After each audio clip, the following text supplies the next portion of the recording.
This is Pleasant Valley State Prison in Central California, and what's called a Sensitive Needs Yard, or SNY for short. It's supposed to be a relatively safe place to do your time, but that's all changed. This is home for Anna Ray Brown, doing 31 years for his part in a gangland killing. I'm at the pinnacle, on top of my game. He's also known as X-Rated, the street name he's used in the release of a dozen rap albums.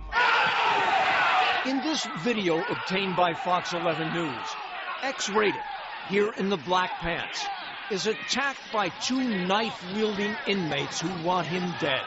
It sparks a small prison yard riot.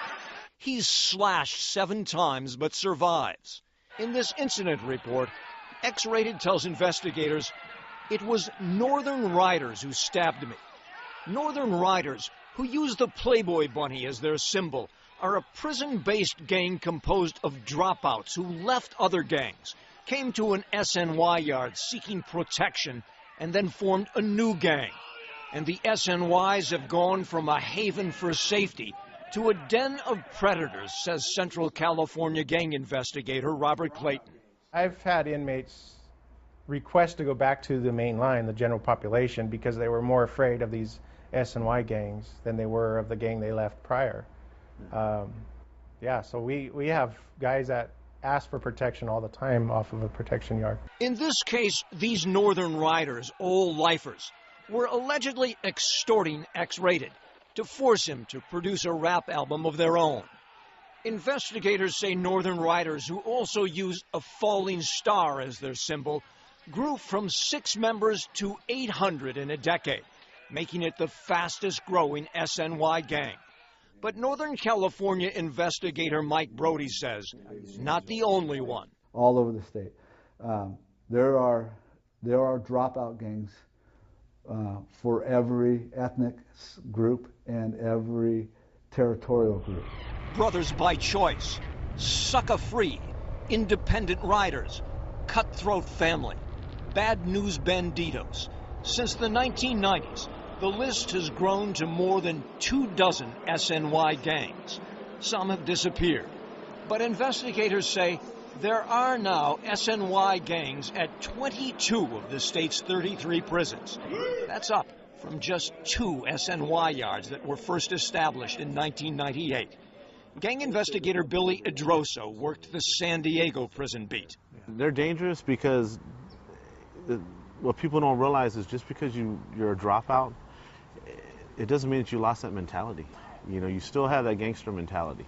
And here on these SNY yards, that means taxing, extortion, theft, drug dealing, assaults, and even murder. It's just drama. That's all they are, is drama. This inmate, who does not want to be identified, says he's been jumped a couple of times on SNY yards. So wait for you to get your drugs out and come over and just take what you have. You're going to send money to my books, and if you don't, we're going to smash you.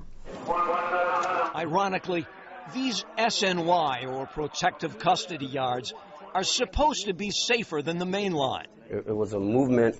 Dagoberto Noyola, known as Dago, says he's a founding member of the 2-5s, also referred to as Dos Cincos, Cinqueros, Pesetas, the Spanish word for a quarter, or simply the numbers. It wasn't a gang back then, it was just a way of life for us, because we had to survive. It started, he says, with less than a dozen dropouts, all at odds with the Mexican mafia, who bonded together for self-protection here in Birch Hall at the California Institution for Men in Chino. That was 20 years ago. You must understand it's an insane world with an insane set of rules here, and they change so much. Dago says the 2-5s were tired of mafia politics. You didn't adhere to their policies, you were an outcast. Tired of doing hits on their own homeboys.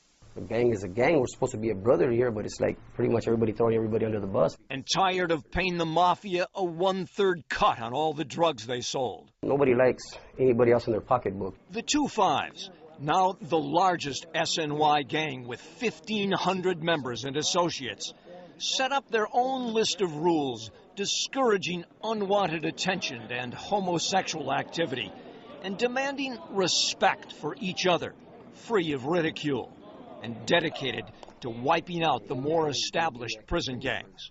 Emmer, AB, NLR, those are our enemies. That's who I war against.